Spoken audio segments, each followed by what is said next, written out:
But if you wanted to ensure that even Malin, David appeared in the output, even though he's not sold anything, you could explicitly say, you know what, do a left join. Because why left? Well, literally in this case, employees is on the left, orders is on the right. But in terms of code, employees comes first, join orders. So if you put this all on one line, employees is on the left, orders is on the right. So a left join would say, make sure I get all employee IDs from one table, even if there's nulls in the resulting output.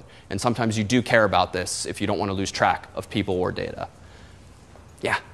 What's the benefit of this over your previous syntax, where you just use where this equals that? So they do, in fact, do exactly the same thing. Part of it is just personal choice. And this actually, I would say this one actually makes a little more clear exactly what's going on.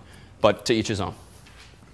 So there's nothing that join can do that, just saying where equals blah. Well, so this is allowing us to do the default join. If you actually wanted to do left join, right join, then you obviously have to use the explicit keyword. So it's really up to you as to what style you'd want to practice. All right, so tuck that away. And now let's consider some issues of efficiency. So the database for Harvard courses for Project Zero is actually non-trivially sized. FAS has several thousand courses over the course of a year. And so searches could very well end up being somewhat slow, especially if your own laptop is slow and you're running the appliance and you're running a database server inside of the appliance. Ideal during development and playing around that you don't want queries to take a full second or 5 seconds. And you can actually mitigate against these performance issues by designing your tables in the right way. So primary keys, you're probably all familiar with. A primary key in a table just defines what? A unique identifier for that table. So if you have a student's table, their Harvard ID number is probably the primary key. Or in the case of products, the product ID was probably the primary key. So beyond just specifying uniqueness, a primary key also gives you what's called an index. So MySQL and other database engines, Microsoft Access, Oracle and the like, they build up for you at your request indices, so high performance data structures. They're typically B trees if you've taken CS124 or similar. And these are data structures that make it a lot easier to search on values in the table, whether it's strings or numbers. So this makes sense. For a primary key, we are very often selecting based on ID number. So you ideally want to get back answers quickly. In the worst case, if you don't have an index, what's the running time of select going to be? Just intuitively? It's going to be big O of n, right? If there's no index, the best you can do, if it's not sorted even, is search from top to bottom and find the row that you care about. So it turns out you can do other things too. If you have a field that isn't a primary key per se, but it is going to be unique, well, you can specify it as a unique index. And we'll see this through PHP-MyAdmin's interface in just a moment. What's an example of a type of field that you might want to say is unique, but isn't necessarily your primary key? Any examples? Email. Yeah, email's a perfect one. So you might have a table of users who have names and IDs and email addresses. Why is email not the best primary key? It's lengthy. It's lengthy. It could change. Yeah, exactly. So it's lengthy and it could change. And by lengthy, we mean if you're just using an int as your unique identifier or even a big int where you're only using 4 or 8 bytes, whereas an email address could be many more bytes than that. So you want it to enforce uniqueness, but not necessarily be the thing that you search on. So that's a perfect example. An index. An index is just a field that has no special properties per se, but you know you want to search on it. Now, in the context of Harvard courses, you might want to search on courses names or courses numbers or courses departments. And you don't want to go overboard. One of the tensions you'll feel is, well, I could just make everything an index and click, click, click, click, click. But what's perhaps the intuitive downside of making everything an index? Yeah. Yeah, or not rows per se, but metadata. So adding these B trees or other data structures, you're just using bytes to expedite searches on that field. And so then, in theory, things could slow down. If you're trying to cram too much in memory, you start paging to disk, and you can't keep everything in RAM. So there's this trade-off. You should really choose your indices intelligently and not just ad hoc. And then finally, there's full text, which kind of does what it says. If you have a large chunks of text, like articles from a blog or the like, and you want to be able to do keyword searches, a full text search is optimized for exactly that, where you can do substring matching within a particular database field. All right, so let's actually see this. If I go into PHP-MyAdmin, and let's go ahead and go over to my lectures table. Actually, let's just make a new one. So let me go to my database. I'm going to say sections for a course that has sections. I don't quite know how many columns yet, so I'll do, well, actually, no, let's do users. So users, 3. All right, so a user is going to have an ID, a user is going to have an email address, and a user is going to have a name. And now we have some schema design choices. What do we want to use to identify users in a database? We don't have too many options, but so int's pretty reasonable. What's upside of an int? It's small, right? It's already selected for me. No work involved, right? So, and downsides? If you have a very large number of users, you can start, let's say, overflowing your int field if you pick a small type. Yeah, absolutely. If you use something that's too small, and maybe a 32-bit int is too small if your users sometimes come and go and they add or delete their accounts or they create lots of fake accounts or the like, you could imagine using up the various ints. And even though MySQL and other database engines support auto-increment, auto-increment's purpose in life is to forge ahead in perpetuity. Even if you delete user 123, the auto-increment feature is not going to go fill in that blank in the future. Rather, you're going to have gaps in your data. And you could go back and manually condense everything, but this could break URLs that are out there on the internet. Think of Facebook URLs if you haven't chosen like a name on Facebook, but rather you just have $ID equals 12345. That's your Facebook ID. You don't really want to change users' IDs on them, nor do you want to change globally your whole database. So frankly, these days, spending 8 bytes instead of 4 per user is not all that unreasonable. And frankly, this is one of those sort of Y2K-like decisions. You might as well make the right decision now rather than have to change everything some number of months or a couple years later. So big int is reasonable, but int, not bad. If we scroll down a little bit, length and value, this is meaningless for ints. You're going to get 32 or 64 bits no matter what you put there. As an aside, if you've ever seen the number 10 or 11 in MySQL, if you recall seeing this with regard to ints, it's stupid and historical. It just refers to how many characters you can fit on the screen if you're using the command line version, the black and white window, to talk to MySQL. It formats the width of the columns. Has nothing to do with bit size. Attributes. So what should I probably choose here? Yeah, unsigned, right? Unless I'm going to actually have negative IDs, I might as well not waste 2 billion or even more, many quadrillion numbers just by allowing for negatives. Shouldn't be null. What about index? Yeah, primary makes sense. Nice and efficient, 8 bytes. And sure, I'll go ahead and do auto increment. Now, how about email? I have a few types to choose from. And let me scroll down to the ones that are germane here. There's all my string types. Which one do you want? Okay, varchar y.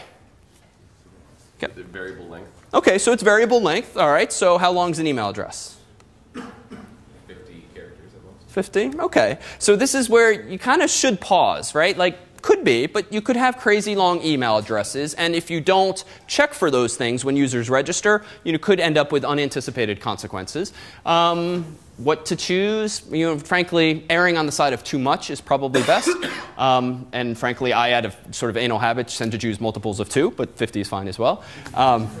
But you might also see historically 255 was very common for years because old versions of MySQL only supported lengths up to that. You might see 65,535, which is a 16-bit value. And there's other numbers that are common. But it's up to you. All right, but what else could I have chosen? What would be the advantage of char over varchar? Yeah? It's always 10 characters. It's filled with spaces. Yeah, so it's always 10 or it's always 50 characters. So on the upside, that actually facilitates searching because I can actually then do random access to email addresses and I can search a table more effectively because I know what the boundaries are. And that's very useful. I don't have to search for the boundary or the equivalent of \0 if you think back to C. But the downside of using a char field as opposed to varchar? You do, right? Like if your address is like mailin@me.com, like I'm wasting a lot of bytes, just null bytes, just to pad it to length 50. So for an email address, varchar is pretty reasonable. But again, these are the kinds of decisions that are perhaps non-obvious. Do you want it to be null? Well, you have to decide that for yourself if you want to allow it to be null for an email address. Probably not if the users have to register for it. Auto increment doesn't make sense. And this, we said unique before, so let's go with that. And then up here for name, what do you think?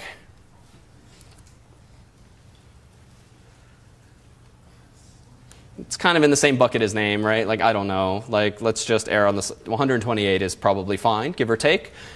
Being consistent, though, now I'd probably be anal, and I'd go back and say, fine, it's going to be the same. I win. And then as for this, any indices? So maybe, right? Like if you want to facilitate searching on users' names, sort of Facebook-style autocomplete in the little search box, maybe we would actually want to put an index on this field to search by that field. For now, we're not implementing Facebook. We just have a users table, so we won't. But that would be among the questions to ask yourself. Yeah, Carl? So why would it be 127 as opposed to 128? Why wouldn't it be? Yeah. Oh, it doesn't. Wait, why would it be? Like you said earlier, 255. So should this be to be consistent? Should this be 127? Oh, yeah, but then that's not a power. It's yeah. So then I just like powers of 2. I actually don't know what the additional byte was. It was probably used for the terminator of some sort. But now, there's no terminator, at least at this boundary length. So, good point. Touche. All right. But here's now another juicy question that you probably have completely ignored if you've used PHP-MyAdmin before. What table engine are you going to use? Now, by default, in recent versions of MySQL, you get InnoDB, which is the data, which is the format in which your data is going to be stored. If you're familiar, in the world of file systems, if you've taken 61 or 161, you might know of NTFS, HFS+, any number of other FAT32 file systems. Actually, in 50, we talked about FAT16 in the context of compact flashcards. So these are just standards that the world has decided on for storing data on disk. Database engines are just standards that the world have decided on, or MySQL in this case, for storing database data. But you get different features from some of these. So InnoDB actually offers something called transactions, which we'll see in just a moment. But you pay a little bit of a price in terms of performance. By contrast, MyISAM, which was the most popular and default for some time, you don't get transactions. You get something called locks, but you get often faster reads. So there's some trade-offs there. There's some others. The memory table actually does what it says. It makes your tables live entirely in RAM. Why would this be compelling? Yeah. It's super fast, right? You're never touching disk. It's in RAM. But what's the downside? Right, it doesn't persist, right? So this is good if you want to implement your own sort of caching engine. We'll talk later in the term about popular caching engines like Memcached, which Facebook and others tend to use. But you can implement very quick reads yourself, especially if you don't care about it persisting. There's others. Archive is essentially Archive is automatically compressed for you, and there's a whole bunch of others, both for cluster databases and other features. So for now, I'll leave it as InnoDB, but for high performance queries, there's generally a decision point to be made between InnoDB or MyISAM. All right, so what are some of those decision points? Well, this is way more data than we should care about, but this is straight from the MySQL documentation. And among MyISAM, memory tables, InnoDB, Archive, and NDB, the last of which is network database, which is for clustered file systems, there are a whole bunch of different features that each of these things support. But I alluded to transactions earlier, which at the moment only the network database engine and InnoDB support. Full text search engines, recall the full text search index before? That is only supported on MyISAM. So there you have to decide, and we'll see what transactions are in just a moment. But if you want transactions, guess what you give up? Full text searches. But that's OK, because you can mix table engines within a database. So you can have one table use one, another table use the other, and just make sure that your data is factored out in such a way that the data you want a full text search on is in one table, and the things you care about transactions on are in the other.